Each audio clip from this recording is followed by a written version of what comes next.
Magpapakulo po muna ako mga kaserya ng water bago ko ilalagay yung ating noodles. So, habang nagpapakulo, ayan, nagimay na ako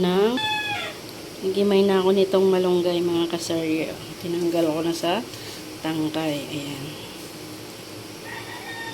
So, para hindi naman yung noodles lang, syempre, dapat meron ding healthy malunggay. Ayan.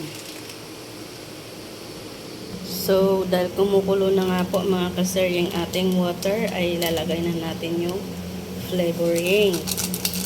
And then yung ating noodles. Ayan.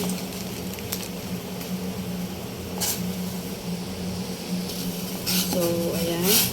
Medyo palulutuin lang muna natin yung ating noodles bago natin ilalagay yung ating malunggay. Dahil mabilis lang naman po yun maluto mga kaser.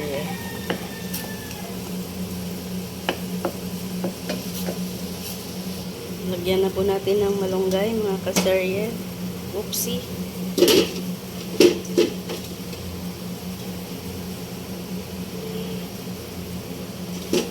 Then,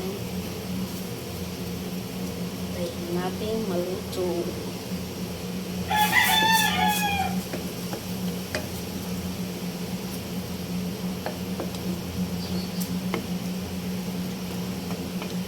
So, this is it. Pansit. Ayan na. Luto na to mga kaserye. Kain na na.